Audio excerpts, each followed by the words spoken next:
ए बेटा, बस एक लिट्टी खाने को दे दो, भगवान तुम्हारा भला करेगा। सुबह से शाम हो गई, कुछ नहीं खाई हूँ। मुझे अपनी फिक्र नहीं, अपने पति की चिंता है। अगर वो कुछ खाएंगे नहीं तो बीमार पड़ जाएंगे। आखिर कितना पानी पिला पिला कर अपनी और उनके पेट की आग को शांत करूं।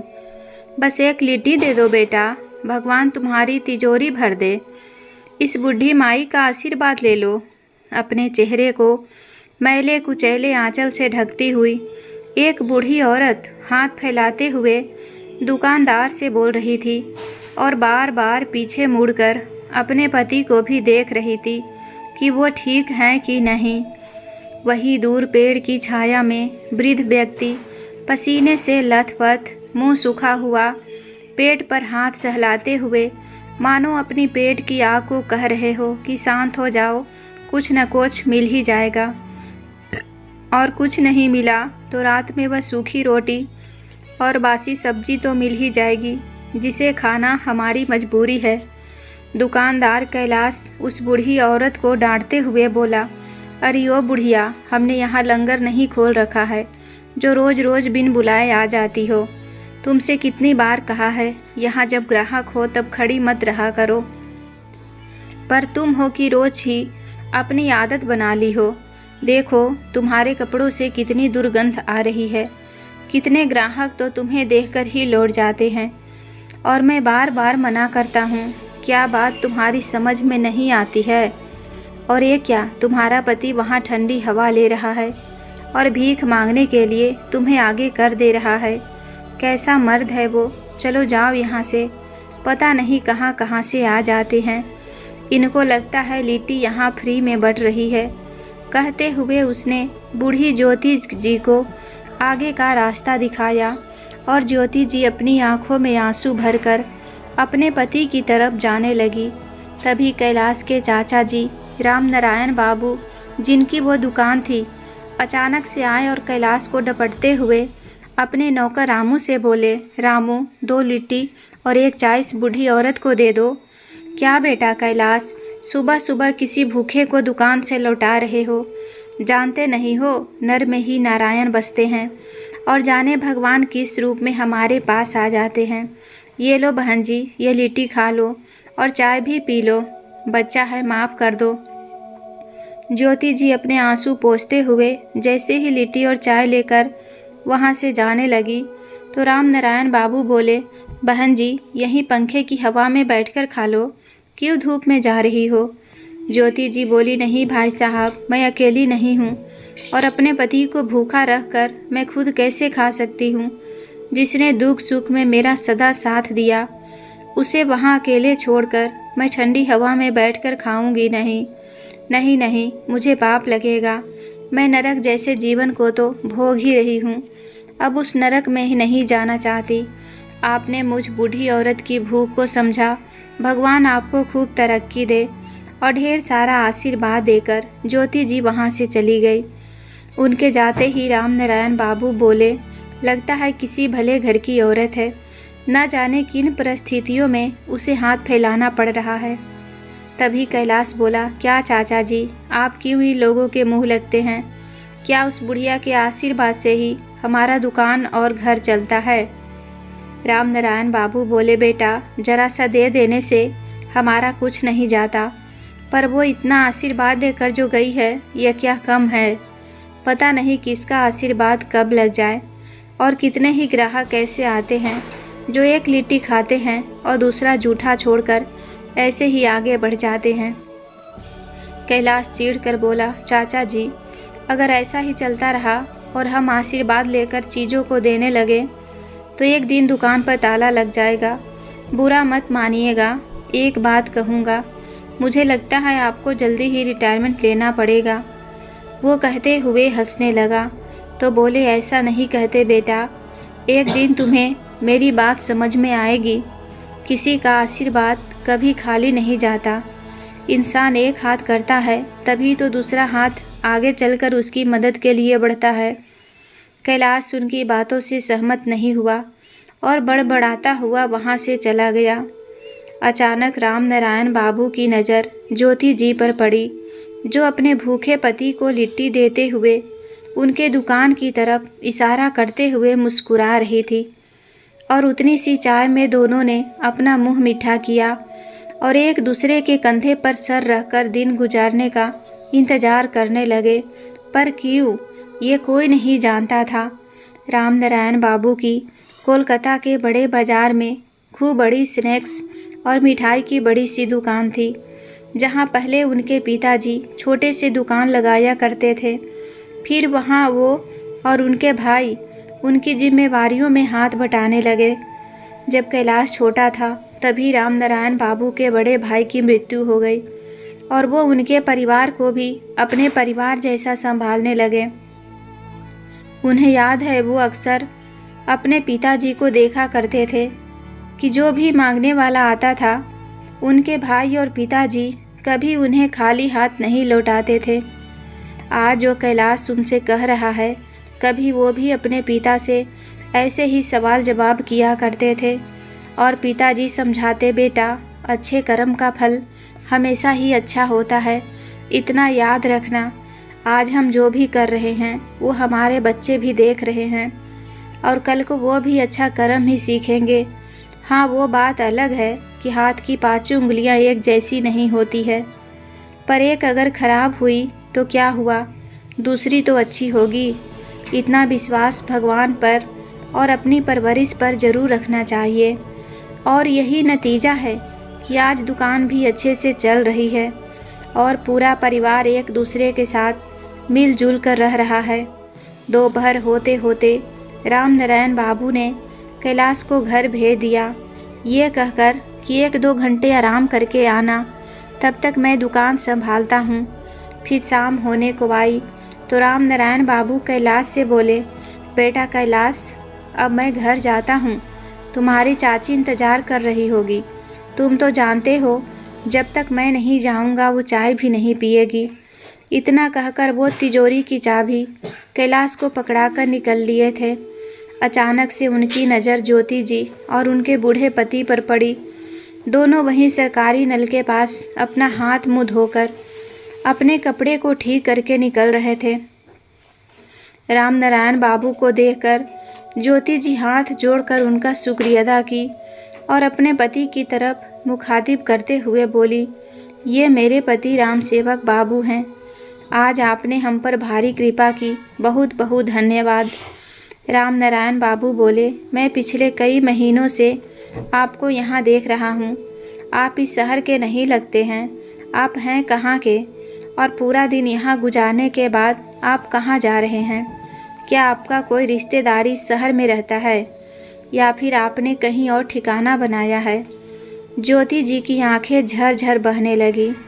राम सेवक बाबू उन्हें हौसला देते हुए रामनारायण बाबू से बोले, भाई साहब, आपका नमक खाया है, आपसे झूठ क्या ही बोलूँगा और अपनी सच्चाई छुपा कर भी क्या कर सकता हूँ।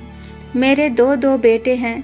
मेरा बड़ा बेटा उमेश यहीं इसी शहर में नौकरी करता है और अपने परिवार के साथ रहता है। 3 महीने पहले जब मैं रिटायर हुआ तो मुझे सपने दिखाकर और हमारी सेवा करने के लिए यहाँ ले आया। कहते कहते राम सेवक बाबू रोने लगे और अपनी दुखी दास्तान नारायण बाबू को सुनाने लगे और नारायण बाबू घर जाना भूल गए और वहीं फुटपाथ पर बैठकर उनकी बात सुनाने लगे और राम सेवक बाबू पुरानी यादों में खो गए। राम सेवक बाबू का बड़ा बेटा उमेश बोला, बाबूजी, इतने सालों से मुकेश के साथ रह रहे हैं, जरा सा भी आप में या माँ में फ़र्क नहीं आया। आप कुछ वक्त हमारे साथ चलकर क्यों नहीं रहते हैं? आखिर अब आप आराम नहीं करेंगे तो कब करेंगे? और यहाँ की जिम्मेदारी मुकेश बखूबी संभाल सकता है। आखिर अब वो बच्चा नहीं रहा और हमें भी आपकी सेवा करने का मौका दीजिए, नहीं तो लोग कहेंगे कि हम तो आपको पूछते ही नहीं हैं। ज्योति जी बोली, नहीं नहीं बेटा, ऐसी बात नहीं है। मैं तो बहुत भागों वाली हूँ कि मेरे दोनों बच्चे हमारी बहुत चिंता करते हैं। सुनिए जी, सही तो कह रहा है उमेश। कुछ समय हम इसके साथ चलकर रहते हैं और अगर वहाँ मन नहीं लगा तो यहाँ वापस लौट आएंगे, क्यों बेटा मुकेश, तुम क्या कहते हो? मुकेश के चेहरे पर माता पिता के लिए चिंता साफ साफ दिख रही थी। कुछ कहता है उससे पहले ही उसकी पत्नी रेखा उसे धीरे से बोली, अब जब ये खुद यहाँ से जाना चाहते हैं तो जाने दीजिए ना। कुछ महीने तो मुझे भी चैन से जीने दीजिए। थक गई हूँ सर पर पल्ला रख रख के, और सुबह शाम वही दाल भात चोखा बनाकर। मुकेश चुप हो गया तो रेखा बोली, क्यों नहीं माँ जी, आखिर जेठ जी का भी आप पर अधिकार है। हो आइए कुछ समय के लिए, हम कौन सा यहाँ से भागे जा रहे हैं। क्यों जी, ठीक कहा ना मैंने? कहते हुए रेखा ने मुकेश को कोहनी मारी। मुकेश चुपचाप हाँ में सर हिला दिया।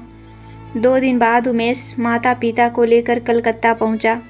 घर के अंदर जैसे ही प्रवेश किया, उसकी पत्नी कविता पहले तो मुंह बनाई, सास ससुर को वहां बैठाकर उमेश को अंदर ले गई और बोली, ये क्या, गए थे खाली हाथ और वहां से कबाड़ उठा लाए? मुझसे एक बार पूछा तक नहीं, आखिर क्यों? उमेश कविता के मुंह बंद करते हुए बोला, अरे पगली, बाबूजी अभी रिटायर हुए हैं, सोचो उनके पास कितने पैसे होंगे।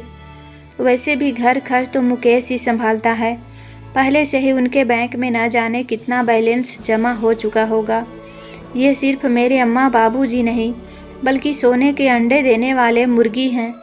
तो थोड़े दिन बहला फुसलाकर सारे पैसे निकलवा लो, फिर भाग लेना इनको घर से।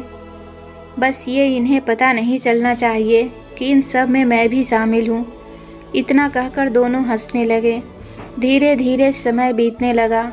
ज्योति जी पर पूरे घर की जिम्मेदारी छोड़कर कविता इधर उधर मटर गश्ती करती और हर वक्त बाहर की खरीदारी के लिए रामसेवक बाबू को भेज देती। धीरे धीरे बात रामसेवक बाबू के समझ में आने लगी। एक दिन उमेश जब दफ्तर गया, उसके जाते ही कविता रामसेवक बाबू को बोली, बाबूजी, कल उनके कुछ दोस्त आ रहे हैं, मैं सोच रही थी खीर पूड़ी बनाऊंगी, तो जाइए 2-3 लीटर दूध ले आइए। रामसेवक बाबू बोले, बहू, चला तो जाऊंगा, मुझे पैसे दे दो, क्योंकि मैं जितने भी पैसे लेकर आया था सब लगभग तुम्हारे घर खर्चे में ख़त्म हो गए हैं। कविता बहुत नाराज़ हुई और कहने लगी, ख़त्म हो गए? कैसे ख़त्म हो गए? आप तो ऐसे कह रहे हैं जैसे कि आपके सारे पैसे मैं या मेरे बच्चे खा गए। आप दोनों भी तो इस घर में रहते हैं, पूरे दिन खाते रहते हैं, उसका क्या? रामसेवक बाबू बोले, बहू, क्या हमारे बेटे की कमाई पर हमारा अधिकार नहीं?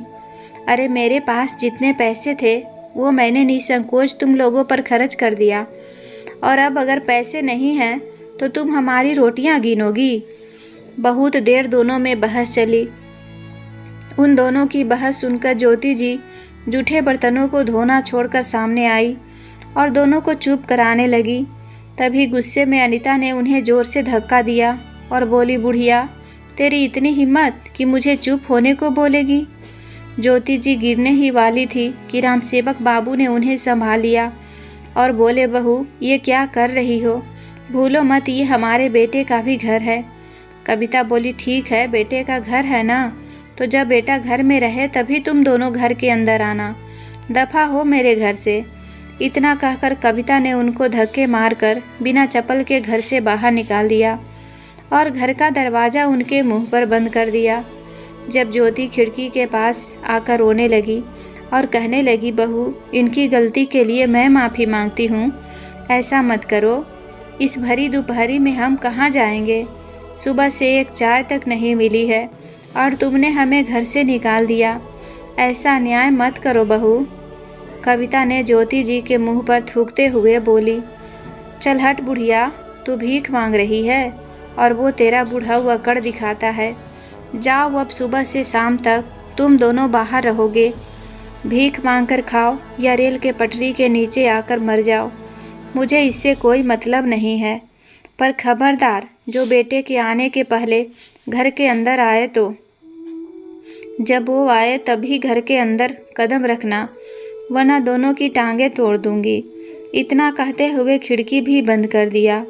वो दिन और आज का दिन, पूरे दिन दोनों दंपति इधर उधर मांगकर अपना पेट भरते और शाम होने के पहले कविता उन्हें घर के अंदर ले लेती थी। माता पिता को लगता कि बेटे को उनकी हालत का पता ही नहीं, पर उन्हें क्या मालूम कि बेटा भी इस सब में शामिल है। फिर उसी का तो रचा हुआ ये षड्यंत्र था। बेचारे भोले माता पिता, बस रात में किसी तरह सूखी रोटी और बासी सब्जी मिल जाती थी। एक दिन जब दोनों खाना खा लिए तो ज्योति जी बर्तन रखने के लिए रसोई में जा रही थी। तभी उमेश की आवाज़ सुनी। उनके कदम वहीं रुक गए। उमेश पत्नी से कह रहा था, कविता, इसी तरह उन पर अत्याचार करती रहो, वरना अगर वो चले गए तो सब कुछ मुकेश के नाम कर देंगे। मैं अपनी लाचारी दिखाऊंगा तो देखना, एक न एक दिन वो झुकेंगे और आकर मुझे कहेंगे कि बेटा, मैं अपनी सारी संपत्ति तुम्हारा नाम कर देता हूँ। इतना कहकर दोनों हंसने लगे। ज्योति जी ने आकर रामसेवक बाबू को सारी बात बताई। रामसेवक बाबू के पैरों तले जमीन खिसक गई। उन्हें भरोसा नहीं हुआ कि बहू के साथ बेटा भी उन पर होते हुए अत्याचारों में मिला हुआ है। पर बेचारे करते क्या, हर वक्त उन दोनों पर कविता की जासूसी नज़र होती थी। खाली हाथ और खाली पैर दोनों को घर से बाहर भेजती ताकि वो लोग अपने सामान और चप्पल के साथ वापस घर ना भाग जाए। अचानक राम नारायण बाबू की आवाज़ सुनकर रामसेवक बाबू की तंद्रा टूटी। राम नारायण बाबू बोले, तो क्यों नहीं, आप लोग इस हालत में भी वापस अपने छोटे बेटे के पास चले जाते हैं। क्या वो भी ऐसा ही है? और जो माँ बाप अपने बच्चों के लिए इतना करते हैं, वो बच्चे कैसे उनके साथ धोखा कर सकते हैं? मैं तो अपने भतीजे को भी अपने बेटे से कम नहीं समझता हूँ। कल को वो अगर मेरे साथ धोखा करे, मैं तो बर्दाश्त नहीं कर पाऊँगा। ज्योति जी बोली, नहीं नहीं भाई साहब, मेरा मुकेश बड़ा भला मानुस है, बिल्कुल श्रवण कुमार जैसा। हाँ, पत्नी थोड़ी तेज मिजाज की है, पर वो भी उतनी भी बुरी नहीं है। रामसेवक बाबू बोले, जब अपनी औलाद ऐसी निकल सकती है तो भतीजे की तो कोई गारंटी नहीं है साहब। आप बहुत अच्छे इंसान हैं, भगवान करे आपका बेटा भतीजा दोनों भले इंसान बने, पर एक बार ज़रूर उनकी परीक्षा लेकर देखिएगा। कहीं ऐसा ना हो कि आप सपने देखते रह जाइए और वो आपके खिलाफ षड्यंत्र रचने लगे। वक्त रहते ही अपना बुढ़ापा संभाल लेना ही बेहतर है, वरना हमारी तरह भिखारी जैसी हालत ना हो जाए। और आप पूछ रहे थे ना कि मैं ऐसे क्यों नहीं चला जाता। सोचिए, अगर मैं ऐसे फटे हाल और नंगे पैर अपने घर लौटूंगा तो समाज में मेरे निर्दोष बेटे की क्या इज्जत रह जाएगी। मेरी इज्जत की तो पहले ही धज्जियां उड़ चुकी है। मैं नहीं चाहता वहाँ भी लोगों को इन बातों को पता चले। कहते कहते राम सेवक बाबू फूट फूट कर रोने लगे। राम नारायण बाबू बोले, सही कहा आपने, पिता ऐसा ही होता है, अपने दर्द को बर्दाश्त करके भी बच्चों की भलाई के बारे में सोचता है। पर अब ज़माना बदल रहा है। मैं तो कहूँगा, छोड़िए इस मोह माया को और अपने लिए जीना सीखिए। कभी ऐसे रिश्तों को अपने पास मत रखिए जिसमें से दीमक की बदबू आती हो, वरना अच्छे रिश्ते भी खराब हो जाते हैं। इतना कहते हुए राम नारायण बाबू ने उनके हाथ में पैसे दिए और बोले, ये कर्ज नहीं, इंसानियत के नाते दे रहा हूँ। अपने लिए और बहन जी के लिए एक जोड़ी चप्पलें खरीद लीजिए और कल सुबह की गाड़ी से ही निकल जाइए। तब तक के लिए मेरी दुकान के बगल में एक कमरा है, उसमें आप ठहर सकते हैं। मैं कह दूंगा अपने कर्मचारियों को, वो आपको बस अड्डे तक छोड़ आएगा। इतना कहते हुए राम नारायण बाबू वहाँ से जाने लगे। उनके चेहरे पर मुस्कुराहट तो थी, लेकिन माथे पर चिंता की लकीरें भी थी। क्या उनके बच्चे भी उनके साथ ऐसा कर सकते हैं? कौन जानता है कि किस्मत किस करवट लेगी। राम नारायण बाबू का खुद का भी एक बेटा था जिसका नाम रमेश था। रमेश स्वभाव का बड़ा ही दयालु, उसे दुकान पर बैठना पसंद नहीं था। वो अपने दम पर कोई नौकरी करना चाहता था। राम नारायण बाबू ने उसकी इच्छा का सम्मान रखा और भतीजे के साथ कोलकाता में रहने लगे, क्योंकि भतीजे को कभी उन्होंने बेटे से कम नहीं माना। पर कैलाश का स्वभाव थोड़ा उग्र और स्वार्थ से भरा था। वो रमेश से छोटा था, इसीलिए उसे हमेशा यही लगता था कि दुकान और घर वो संभाल रहा है। अपनी माँ के साथ चाचा चाची को भी जिम्मेदारी वही उठा रहा है। तो संपत्ति पर रमेश से ज़्यादा उसका अधिकार है। और यही भावना उसे परिवार से धीरे धीरे अलग करने लगी। इधर माँ बाप घर लौटकर नहीं गए तो बेटे बहू ने उन्हें ढूंढना भी जरूरी नहीं समझा। इधर राम नारायण बाबू की सहायता से राम सेवक बाबू वापस अपने घर पहुंच गए। जब मुकेश को सारी बात का पता चला उसे बहुत अफसोस हुआ। यहाँ तक कि रेखा को भी बहुत अफसोस हुआ कि उसी ने उन लोगों को जाने के लिए उकसाया था। पर वो कहते हैं ना, वक्त अच्छे अच्छे घाव को भर देता है। तो वो भी अपनी दर्द भरी यादों को भूलने की कोशिश करने लगे। एक दिन ज्योति जी रेखा जी से बोली, रेखा बहू, मेरी बीपी शुगर की दवाई ख़त्म हो चली है, इसीलिए मुकेश को फ़ोन करके ज़रा कह दो कि ऑफिस से शाम को लौटते समय ज़रा दवा लेते आए। ज्योति जी की बात सुनकर रेखा अपने कमरे में जाकर फ़ोन पर मुकेश से कहने लगी, जब देखो तब आपकी माँ कुछ न कुछ काम बता देती है। अब क्या इन दोनों का ठेका हमने ले रखा है? दोनों बड़े भैया को भला बुरा कहते हैं। ज़रूर इन लोग ऐसा कुछ किया होगा जिसके कारण जेठानी जी ने इनको इतना सताया होगा। और अब क्या बस हम दोनों को ही उनकी तीमारदारी करनी होगी। पूरे दिन ससुर जी बस बैठे बैठे अखबार पढ़ते रहते हैं और दिन भर माँ जी के साथ कमरे में घुसे रहते हैं, मानो नवविवाही जोड़ी हो। हद है, उनके खर्चे कम नहीं हो रहे हैं। क्या उनके खर्चे हम ही वहन करें? और आपके बड़े भाई साहब अपने परिवार के साथ वहाँ मज़े में रहेंगे। उन्होंने जो किया, क्या उनकी सज़ा उन्हें नहीं मिलेगी? और यहाँ इतना करने के बाद हमें क्या मिलेगा, इसकी कोई गारंटी है? काम के न काज के, दुश्मन अनाज के। और तो और उनके नखरे भी बर्दाश्त करो। अब मुझसे यह सब नहीं हो पाता। अपनी पत्नी की झल्लाहट भरी उलाहना सुनकर मुकेश ने कहा, जब देखो लड़ाई झगड़े और अलग होने की बात करती हो, कभी घर जोड़ने की भी बात कर लिया करो। अभी मैं किसी के साथ मीटिंग में बैठा हूँ, घर आकर बात करूँगा। इतना कहकर उसने फ़ोन रख दिया। शाम में मुकेश घर आया और बोला, लो माँ, तुम्हारी दवाइयाँ। पापा, आपकी दवाई है या वो भी लानी थी? राम सेवक बाबू बोले, हाँ बेटा, अभी 15 दिन तक चलेगी और तुम चिंता मत करो, जब ख़त्म होगी तो मैं खुद ले आऊँगा या तुम्हें बता दूँगा। मुकेश माता पिता के साथ रहता था, पर वो मकान राम सेवक बाबू का बनवाया हुआ था, इसीलिए मुकेश को घर का किराया नहीं देना पड़ता था। और हर महीने लाख रुपए पगार पर काम करने वाला मुकेश सॉफ्टवेयर इंजीनियर है। दोनों बच्चे, बेटा और बेटी, शहर के प्रतिष्ठित स्कूल में पढ़ रहे हैं। मुकेश अपने माँ बाप को हृदय से मानता, एकदम श्रवण कुमार की भांति, और वो एक पैसा उनसे कभी नहीं लेता। उनके सारे खर्च खुद उठाना, उनकी हर छोटी बड़ी एक ज़रूरत को वो पूरा करता। ये सोचकर कि माँ बाप ने बचपन में उसके लिए कितना कुछ किया। जबकि राम नारायण बाबू को पेंशन मिलता था, वो पेंशन जमा हो रहा था। लगभग बैंक बैलेंस लाखों का हो गया होगा। सच कहते हैं लोग, हाथ की पांचों उंगलियां एक जैसी नहीं होती हैं। समय बीता। एक दिन उमेश का फ़ोन आया तो मुकेश ने आदरपूर्वक अपने पिता को फ़ोन पकड़ा दिया। उमेश बोला, सादर प्रणाम बाबूजी। आप तो ऐसे गायब हुए मानो गधे के सर में सींग। हमने आपको कितना ढूंढा। घर हम फ़ोन नहीं करते थे कि मुकेश परेशान हो जाएगा और आप वहाँ मज़े से रह रहे हैं। आप लोगों ने बताया भी नहीं कि आप लोग कैसे हैं। मिश्री घुली आवाज़ सुनकर राम सेवक जी को दाल में कुछ काला लगा, तो वहीं बैठी ज्योति जी गुस्से से आग बबूला हो रही थी।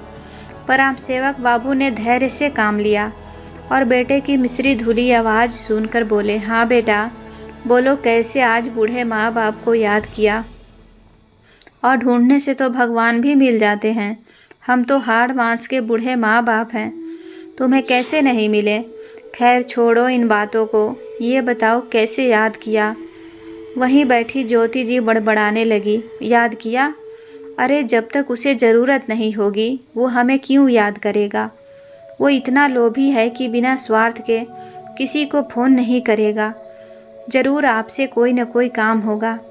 ऐसे स्वार्थी बच्चे तो बूढ़े माँ बाप का भी मोल लगा देते हैं। राम सेवक बाबू ने ज्योति जी को चुप रहने का इशारा किया, क्योंकि राम सेवक बाबू भी जानते थे कि उनका बड़ा बेटा स्वार्थी है। वो इतना लोभी है कि बिना स्वार्थ के भी कभी फ़ोन नहीं करेगा, इसीलिए वे पहले ही सतर्क हो चुके थे। उधर से उमेश बोला, वो क्या है ना बाबूजी, आपका पोता अमेरिका जाना चाहता है। करीब 15 से 20 लाख की ज़रूरत होगी और आपके पास तो इतना पैसा होगा ही, इसीलिए मैंने सोचा आपको बता दूं। आप अपने पोते के लिए आशीर्वाद स्वरूप अगर वो पैसे दे देंगे तो वो आगे की पढ़ाई कर लेगा और उसकी मदद हो जाएगी। बेटे की लाग लपेट बातों को सुनकर रामसेवक बाबू के तन बदन में आग लग गई और वो जोर से चिल्लाकर बोले, कैसा पैसा? कौन हो तुम और किस हक से बोल रहे हो और मांग रहे हो कि तुम्हें अपनी मेहनत की कमाई दे दूं? तुम जैसा दोगला नमक हराम और खच्चड़ बेटा किसी को ना हो। मेरे पैसे पर सिर्फ मुकेश का हक है। तुमने जो हमारे साथ किया वो मैं मरते दम तक नहीं भूल सकता। और आज तुम मुझसे पैसे की मदद मांग रहे हो। किसके लिए? अपने बेटे के लिए? अरे वो भी तो तुम्हारे जैसा ही बनेगा, फिर क्यों उस पर पैसे खर्च कर रहे हो? एक न एक दिन वो भी तुम्हें भीख मांगने पर मजबूर कर देगा, क्योंकि बच्चे वही बनते हैं जो उसके माँ बाप करते हैं। उमेश अनजान बनते हुए बोला, आप क्या कह रहे हैं बाबूजी? मुझे कुछ नहीं पता कि आपके साथ क्या हुआ नहीं हुआ। तभी ज्योति जी झट से आई और फ़ोन लेकर बोली, शर्म नहीं आती तुझे झूठ बोलते हुए? तुझे कुछ नहीं मालूम? अरे तूने और तेरी बीवी ने मिलकर जो हमारे साथ किया है वैसा तो लोग दुश्मन के साथ भी नहीं करते हैं। आज से और अभी से सुन ले, तू कौन है हम नहीं जानते हैं। बड़ा आया पैसे लेने वाला। अरे ऐसे स्वार्थी औलाद से अच्छा भगवान बेऔलाद हमें रखते, जो अपने बूढ़े माँ बाप को दर दर भटकने के लिए सुबह से शाम तक छोड़ देते हैं। रामसेवक बाबू ने फ़ोन लिया और बोले, सुनो बेटा, आज से अभी से तुम हमारे लिए मर चुके हो। कभी भी हम दोनों को पूछा नहीं कि हम कैसे हैं, जीवित भी हैं या मर गए। पैसे की बात आई तो फ़ोन घुमा दिया। अरे तुमसे भले तो उस शहर के आम आदमी हैं जिन्होंने हमारी दुर्दशा पर हमारी मदद की थी। इतना कहकर रामसेवक बाबू ने फ़ोन रख दिया। ड्राइंग रूम में बैठा मुकेश सब सुन रहा था। अपने भाई के कुचाल को समझकर व्यथित था और सोच रहा था कि वे सरकारी नौकरी करते हैं, अच्छी खासी तनख्वाह है, फिर भी माता पिता के पैसे पर गिद्ध जैसा नज़र गड़ाए बैठे हैं। क्यों? कैसी निर्जलता है ये? इतना कुछ करने के बाद कैसे हिम्मत हुई उनका यहाँ फ़ोन करने की? और अपने बेटे को भारत में भी तो पढ़ा सकते थे, विदेश भेजने की क्या ज़रूरत है? वहीं दूसरी तरफ रसोई में काम कर रही रेखा भी ससुर जी की बात सुनी तो लज्जित हुई और मन ही मन खुश भी हो रही थी कि चलो सास ससुर का सारा पैसा मुकेश को मिलेगा। लेकिन उसका हृदय यह सोचकर वंचित था कि मुकेश जैसा संत पति उसको मिला जरूर, यह पिछले जन्म का पुण्य होगा या गंगा में डुबकी लगाई होगी, तभी ऐसा पति वह पाई है, वरना उसने भी कोई कमी नहीं छोड़ी थी अपने पति को उसके माता पिता से दूर करने की। वो बात अलग है कि वो कभी कामयाब नहीं हो पाई। जब उमेश ने कविता को सारी बात बताए, दोनों पति पत्नी अगले ही दिन माफ़ी मांगने के लिए माँ बाप के दरवाजे पर आ गए, पर उनके हाथ कुछ न लगा। मुकेश ने खड़े खड़े उनको कहा, आप लोगों ने जो अम्मा और बाबूजी के साथ किया उसकी सज़ा तो मैं आपको देना चाहता था जेल भेजकर, लेकिन शुक्र मनाइए कि ऐसा माता पिता मिले हैं जिन्होंने इतना कुछ करने के बाद भी आपको माफ़ कर दिया। पर इस घर के दरवाजे आपके लिए सदा के लिए बंद हो चुके हैं और हम लोगों से रिश्ता भी ख़त्म हो चुका है, तो अब आप लोग यहाँ से चले जाइए। इतना कहकर मुकेश ने उन दोनों के मुंह पर दरवाज़ा बंद कर दिया। समय रहते रेखा को भी अपनी गलती का एहसास हो चुका था। वो अब मन से अपने सास ससुर की सेवा करती और मिलजुल कर रहती। एक दिन ज्योति जी रामसेवक बाबू से बोली, जो दुख में साथ दे वही अपने होते हैं और उसे कभी भूला नहीं चाहिए। क्यों जी, मैं क्या गलत कह रही हूँ? क्या आप उनको भूल गए? रामसेवक बाबू हैरानी से बोले, किसको भूलने की बात कर रही हो तुम? ज्योति जी बोली, राम नारायण बाबू याद है आपको, जिन्होंने हमें अपने बेटे के पास वापस आने में हमारी मदद की थी? क्या आपने उनकी खोज खबर ली कि वे कैसे हैं? क्योंकि उनका भतीजा कैलाश भी तो बिल्कुल दयालु नहीं था। कितना कठोर था वो याद है? राम सेवक बाबू कहने लगे, हाँ, राम नारायण बाबू बड़े अच्छे इंसान थे, ना जाने कैसे होंगे। तभी मुकेश बोला, बाबूजी, बच्चों के स्कूल में भी छुट्टी होने वाली है, तो चलिए ना 1 हफ्ते के लिए घूम आते हैं। अरे उस शहर में भैया रहते हैं तो क्या हुआ, वो पूरा शहर उनका तो होगा नहीं, वहाँ भी तो घूमने फिरने की बहुत अच्छी जगह है। हम होटल में रुक लेंगे, आप उनसे मिल लीजिएगा और इसी बहाने मैं भी उनको धन्यवाद कह दूँगा। राम सेवक बाबू बोले, हाँ बेटा, ये बड़ी अच्छी योजना है। जैसे ही बच्चों की छुट्टी हो तुम टिकट करवा लो, हम सब मिलकर राजगीर चलेंगे। 1 हफ्ते बाद सब कोलकाता के लिए निकल पड़े। जैसे ही उस धरती पर कदम रखा, उन दोनों को पुरानी यादों ने एक बार फिर उस दर्द से रूबरू करवाया। उस होटल जाकर फ्रेश हुए। शाम में राम सेवक बाबू मुकेश के साथ साई स्नैक्स मिष्ठान भंडार के पास पहुँचे और आस पड़ोस में जब राम नारायण बाबू के बारे में पूछा तो सब ने कहा कि अरे भाई, अब क्या ही बताएं, बेचारे को अच्छाई का बदला बड़ा खूब दिया उनके भतीजे ने। दुकान से बेदखल कर दिया, धोखे से सब कुछ अपने नाम करवा लिया और बेचारे राम नारायण बाबू बेटे को तकलीफ ना हो ये सोचकर अपने ही दुकान में बर्तन धोने का काम कर रहे हैं। वो देखिए। तभी राम सेवक बाबू ने देखा, दुकान के पीछे गंदी सी जगह में राम नारायण बाबू सबके जूठे बर्तनों को धो रहे थे।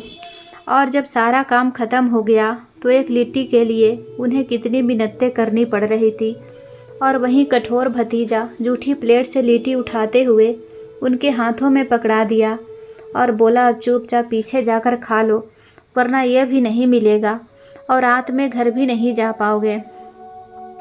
राम नारायण बाबू रोते रोते उस जूठे लिट्टी को जैसे ही मुंह से लगाने लगे, राम सेवक बाबू ने लिट्टी हाथ से लेकर फेंक दी और बोले, नहीं नहीं, आप जैसे देवता आदमी को जूठा नहीं खाना चाहिए। राम नारायण बाबू बोले, ये क्या किया भाई तुमने, अब तो मैं पूरा दिन भूखा ही रह जाऊंगा। क्यों मेरी बेबसी पर मजाक उड़ा रहे हो?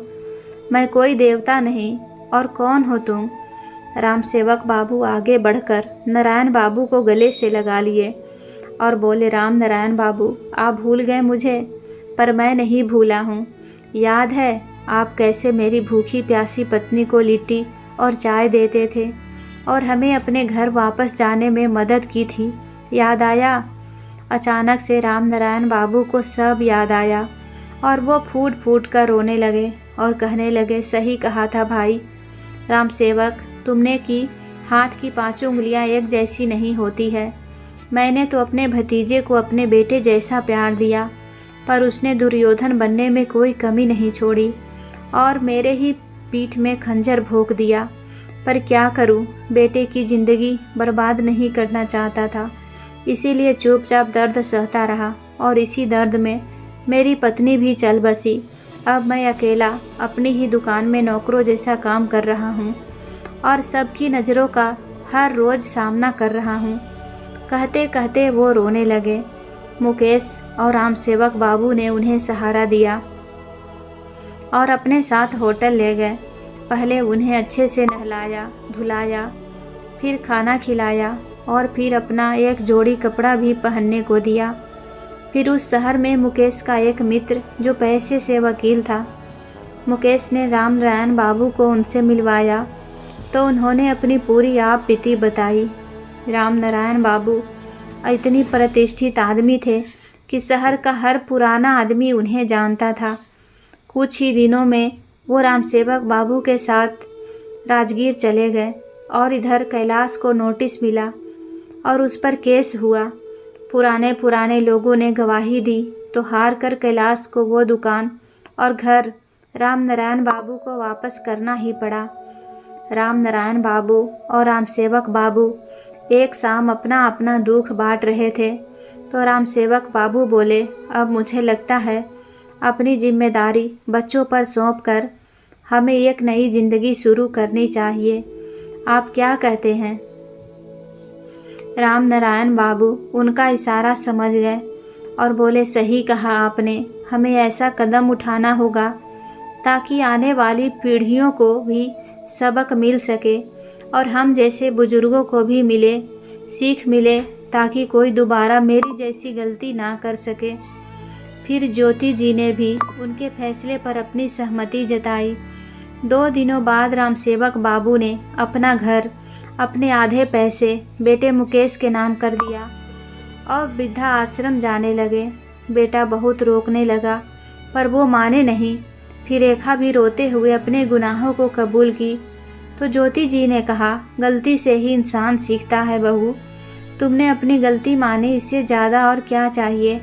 और हम दूर कहाँ जा रहे हैं, जब भी तुम्हें मिलने की इच्छा हो तुम आ सकती हो। इतना कहते हुए वो तीनों चले गए। रामनारायण बाबू ने अपनी सारी संपत्ति वृद्धाश्रम और अनाथ बच्चों के नाम कर दी और अब वो वृद्ध लोगों की समिति में काम करने लगे और हर किसी को सचेत करने लगे कि अपने जीते जी अपने बच्चों को कभी अपनी संपत्ति ना दे, क्योंकि स्वार्थ से भरी कुछ औलादें कई बार बूढ़े माँ बाप को ही मोल लगा देते हैं। दोस्तों, उम्मीद करती हूँ कहानी पसंद आई होगी। कहानी पसंद आए वीडियो को लाइक करें, चैनल पर पहली बार आए हैं तो सब्सक्राइब करना ना भूलें। धन्यवाद।